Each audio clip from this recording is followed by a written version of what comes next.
Okay जनाब, अब हम बात कर लेते हैं Barrett esophagus. Barrett esophagus actually होता जो है वो क्रॉनिक गर्ड की वजह से होता है।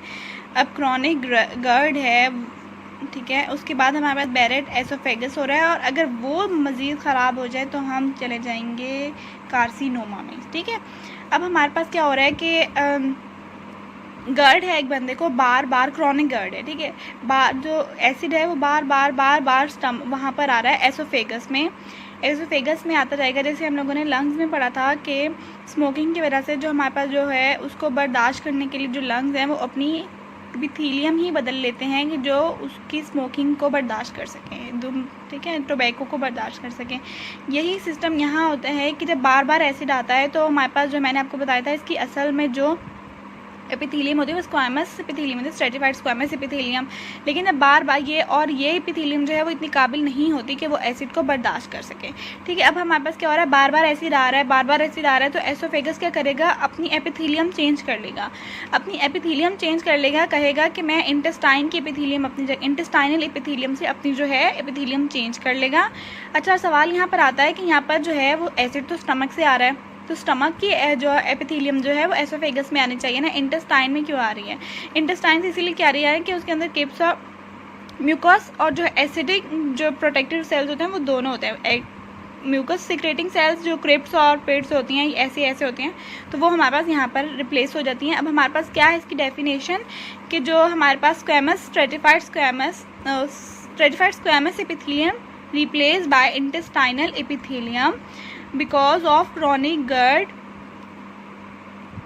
ठीक है, ये हमारे पास इसकी होगी डेफिनेशन। ठीक है, क्या हुआ कि उसने अपनी जो है एपिथेलियम चेंज कर ली इंटेस्टाइनल एपिथेलियम में।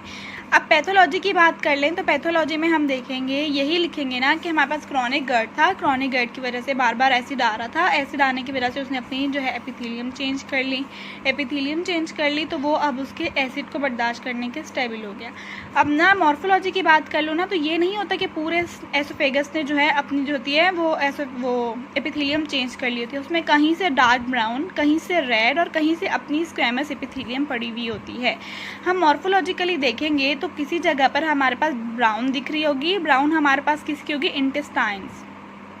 किसी जगह पे हमारे पास रेड होगी, खासतौर पर गैस्ट्रोइसोफेजियल स्फिंक्टर के पास, वो हमारे पास क्या होंगी, गैस्ट्रिक की जो एपिथेलियम है वो यहाँ पर आ गई, और कहीं पे नॉर्मल होगी जो कि हमारी एसोफेगस की होगी। तो हमें मॉर्फोलॉजी में क्या क्या मिलेंगे, हमें डार्क ब्राउन पैचेस मिलेंगे, गॉबलेट सेल्स मिलेंगे, क्योंकि गॉबलेट सेल्स जो हैं वो मेन इसकी पहचान होती है कि गॉबलेट सेल्स कहाँ होते हैं, इंटेस्टाइन में।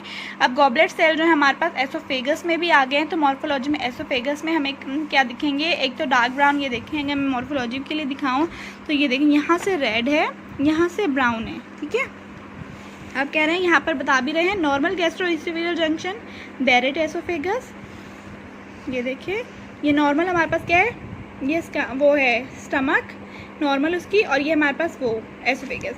अब यहाँ पर क्या हो रहा है कि कहीं से ब्राउन है, कहीं से पेल सी है, कहीं से रेड है, तो यही यहाँ पे बता रहे हैं, not small island of pale squamous gastrooesophageal junction the Barrett oesophagus, note the transition between oesophageal squamous mucus leave the metaplastic containing a goblet cells. ठीक है, अब गॉबलेट सेल्स होगा इसमें, यही चीज़ें यहाँ पर बताई हुई हैं। अगर मॉर्फोलॉजी में अगर देख लें तो एंडोस्कोपिक टंग जैसी जो है patches of the red velvety mucosa upper from the oesophageal junction, gastroesophageal junction, जो कि बिल्कुल रेड और जो है वो दिख रहे होंगे, वो हमारे पास ये होंगे, यहाँ पर होंगे। The metastatic alteration residual smooth pale squamous esophageal mucosa interface the light brown columnar mucosal distally. ठीक है, हाईली रेजोल्यूशन एंडोस्कोप है sensitive to the Barrett dissection, और हमें गॉबलेट सेल्स मिल रहे होंगे।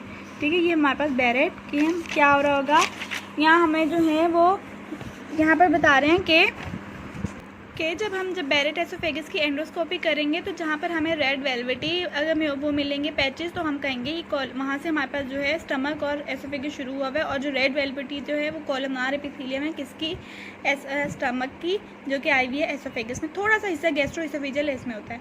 फिर कह रहे हैं कि अगर जब हम मेटाप्लाज्मिक देखते हैं म्यूकोसा, जहाँ पर पेल जो हमारे पास स्क्वैमस एपिथेलियम जो होती है वो पेल होती है, वो जो चेंज होता है डार्क ब्राउन वो लाइट ब्राउन के साथ, तो वो हमारे पास इंटेस्टाइन होगी, गॉबलेट सेल्स होंगे।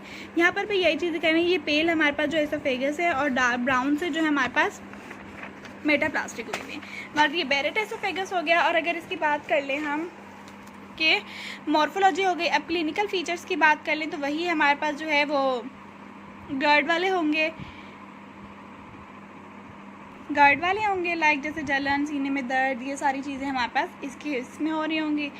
और जो है गर्ड के अंदर जो इसकी बैरेट एसोफेगस जो है वो जिसमें हमारे पास जा रहा होता है मेटाप्लेसिया में। इसको जो है अगर हम अपने रेगुलर चेकअप में रखते हैं, इसका जो हमारे पास इतनी वो नहीं होती, इसको जो ट्रीटमेंट देते हैं हम जो है क्रॉनिक गर्ड की ही देते हैं। फिर जो है इसको हम अपने अंडर ऑब्जर्वेशन रखते हैं, बार बार इसके चेकअप करवाते हैं कि मेटाप्लेजिया से डिस्प्लेजिया तो नहीं जा रहा।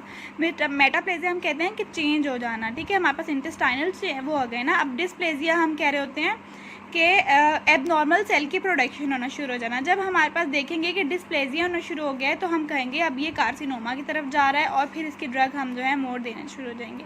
ये हमारे पास क्लिनिकल फीचर्स में लिखा हुआ था, ठीक है क्या। और फिर ये हमारे पास सारा बैरेट एसोफेगस हो गया। दोबारा रिपीट कर दी तो बैरेट एसोफेगस क्या हो रहा होता है कि हमारे पास गर्ड क्रॉनिक गर्ड की वजह से हो रहा होता है कि वहाँ पर हमारे मेटाप्लेसिया हो जाती है, इंटेस्टाइनल हमारे पास एपिथेलियम हो जाती है, पैथोलॉजी हमारे पास जो है क्रॉनिक गर्ड है जिसकी वजह से एसिड रिफ्लक्स हो रहा है। एसिड रिफ्लक्स होने की वजह से उसने अपनी चेंज कर लिया। मॉर्फोलॉजी में हम जो है रेड वेलवेटी अगर देखें तो कॉलमनार एपिथेलियम होगी, अगर ब्राइट ब्राउन देखेंगे तो हमारे पास इंटेस्टाइनल होगी और गॉबलेट सेल्स पड़े हुए होंगे।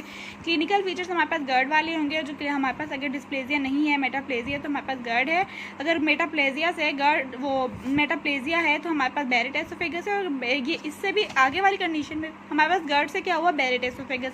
बैरेट एसोफेगस से अगर बहुत ज़्यादा सिवियरली चलेगा तो हम एडिनो कार्सिनोमा में चले जाएंगे। ये मैं अपने कार्सिनोमा में बताऊंगी। अब यहाँ पे मैं थोड़ा सा बता देती हूँ एजेनोफिलिक एसोफेजाइटिस क्या होता है। मोस्टली क्या होता है कि हमारे पास जब एक्यूट इन्फ्लेमेशन या इन्फेक्शन होता है तो हमारे पास न्यूट्रोफिल्स और वहाँ पर ज़्यादा होते हैं, ठीक है, न्यूट्रोफिल्स हमें ज़्यादा मिलते हैं। लेकिन हमारे पास एजेनोफिल एसोफेजाइटिस क्या होता है, इसमें हमारे पास एजेनोफिल्स ज़्यादा मिलते हैं। अब एजेनोफिल्स क्यों ज़्यादा मिलते हैं, क्योंकि ये जो एसोफेजाइटिस होता है एलर्जी की वजह से होता है। किसी को किसी ड्रग से एलर्जी है, किसी चीज़ से एलर्जी है, उसकी वजह से वो हमारे पास हमने वो ले ली है, उसकी वजह से हमें इन्फ्लेमेशन हो गई है, तो हम कहेंगे उसको एजेनोफिलिक एसोफेजाइटिस होगा। उसकी मॉर्फोलॉजी चेक करेंगे तो हमारे पास ज़्यादातर क्लिनिकल एजेनोफिल्स मिलेंगे। इसमें और कुछ खास नहीं है, बस इतना ही लिखा हुआ था, ठीक है।